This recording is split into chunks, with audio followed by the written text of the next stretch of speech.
بسم الله الرحمن الرحيم. waxaan noo soo gabagaboway socdaal dheer oo qaatay 17 casho aan ku soo marnay Puntland iyo Galmudug. intii socdaalkaas wuxuu ahaa socdaal shacabka Soomaaliyeed dadweynaha Soomaaliyeed si diiran oo wanaagsan ay halkaas noogu soo dhaweeyeen iyagoo ahaa dadka reer guuraaga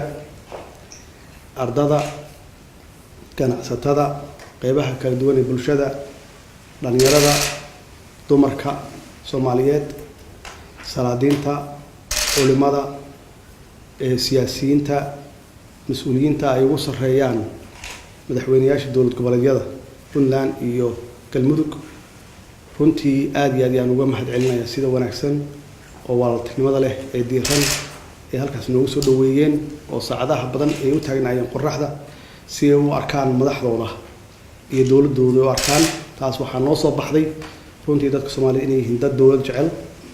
dad soo dhaweyn wanaagsan dhagay waxay ka maqlaayeen waliba Allah dowlad federaal laakiin ma aysan arag madaxweyne u yimaada ama mas'uuliyiin sarsare u yimaada ma aysan arag runtii iyagana waxay ka ahayd dowlad barasho annagana waxay naga ahayd dad barasho iyo dal barasho naga ahayd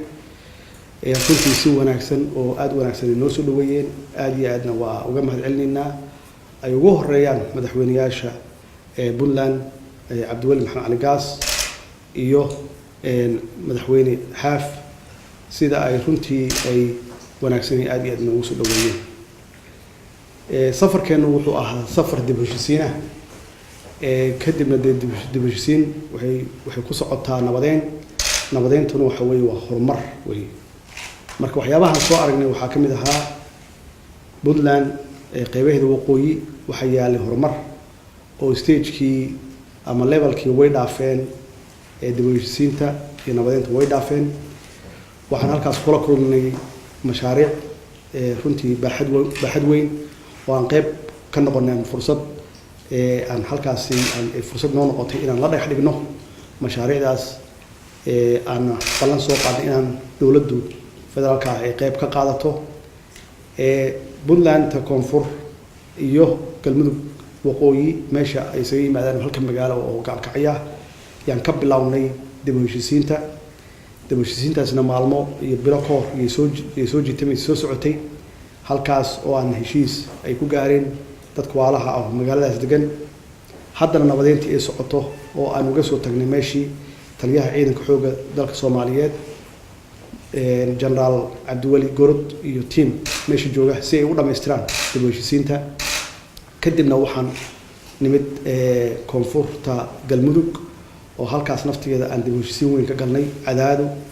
Caabud Waaq iyo Xeraale oo weli dib u heshiisiintii ay socoto oo meel fiican marayso oo dadkaas Soomaaliyeed oo waalaha ah oo deegaankaas wada leh in ay ka gudbaan nabadeyn oo ay u gudbaan horumar ay u gudbaan iyada naftigeeda waxaan soo dhagax dhignay mashruucyo ugu horeeyay jidka dheer ee isku xira maxaan ku dalka isku xira oo runtii aan ka aragnay burbur aad iyo aad u weyn oo nus saac meesha loogu tagay inuu socoto laga yaabo in 3 saac u socoto halkaas oo aan dhagax dhignay oo aan insha Allah hadii Ilaahay yiraahdo annagoo isku tashanayna cid alla cidii na kaalmeenaysan aan gacan weydiisanayno in jidkaas burburay oo 27 sano runtii aan gacan la saarin inaan dib u soo celino aan dib u dhisno si isu socodka gaadiidka iyo baaci mushtarka iyo dadka ay u fududaato waxaan soo dhagax dhignay mashruucyo ay ka mid yihiin isbitaallo iskuulo iyo xabsiyo runtiina dadku waxay u bisil yihiin inay la shaqeeyaan dowladooda ay gacan siiyaan gacanta ay siinayaan waxa ugu horeeya xagga amniga inay gacan ka siiyaan oo qolooyinkan dhibka nagu hayo oo ummadda leynaya ay gacan naga siiyaan dhanka amniga iyada naftigeeda aan abaabuli doono si aan uga saarno goobaha ama qaybo ay ka haystaan qolooyinka nabadiidka ah ee Galmudug ay qaybo ka haystaan inaan gacantooda ka saarno haduu Ilaahay yiraahdo bilaha soo socda haduu ay yiraahdo ugu dambeyn waxaa noo soo baxday dadka Soomaaliyeed inay yihiin dad dowlad jecel laakiin weli adeegii dowladda aysan gaarin annaguna aan ballan ku qaadnay ama aan ku dadaalin intii karaankeenna inaan gaarsino wax alla wixii adeega ay u baahan yihiin iyagana aan rabno inay gacan naga siiyaan sidii aan dawladda u dhisi lahayn ama aan u gaarsiin lahayn dawladda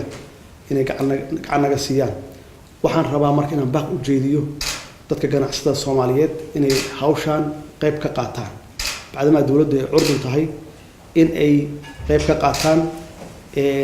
maalgelinta iyo dib u dhiska inta aan soo sheegay inay qayb ka qaataan dadka diaspora naftigooda inay qayb ka qaataan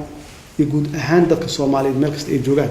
inay dib u dhiska dalkooda ay runtii gacan ka geystaan hadduu eebba yiraahdo annaguna aan organize garayno aan abaabulno sidii meel kasta dawladda u gaari lahayd adeegana loo gaarsiin lahaa si taas loo helo waxaan magacaabeynaa maalmaha soo socda hadduu eebba yiraahdo guddi dabagal ku sameeya mashaariicda aan soo ballan qaadnay dhismahooda si aan ula soconno waxa dhaqan galay iyo waxaan dhaqan gelin annagu waxaa ballan naga ah dawladdu inay qaadato qaybteeda ay ugu horeyso adeegii inay gaarsiiso maxaan ku iraahdaa shacabkeeda adeeg gaarsiiso maxaa yeelay waxa isku xiraaya dawladda iyo shacabka waa adeega weeye waxaan ku dadaalaynaa dawladda iyo shacabka inay isku xirmaan oo waliba isbartaan oo ay wada shaqeyn hoose iyo ama wada shaqeyn dhow ay yeeshaan waxaan soo dhagax dhignay ugu dambeyntii socdaalkeenaas hobyo oo aan ka soo dhagax dhignay deked waa mashruuc aad iyo aad u weyn laakiin muhiimaddu waxay tahay inay niyad naga tahay inaan dalkii dhisno oo aan maxaan ku raahdaa kaabayaasha dhaqaalaha aan xoojino bacdama dalkeenu uu ku yaalo meel istaraatiijig ah uu ku yaalo aan leenahay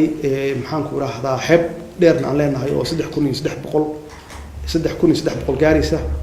saas darteed meel kasta aan awood u yeelan karno annagoo kaashanayna maalgashi shisheeye annagoo kaashanayna in meel walba aan deked ka samaysano si meel walba oo dalkeena ka mid ah uu u helo dakhli uu helo saas darteed taasi waa meeshii noogu horreysay way hadda dekedaan dhagax dhignay dekeda badanna insha allah waa dhagax dhigi doonaa hadduu eebba yiraahdo wasalaamu calaykum waraxmatullaahi wabarakaatu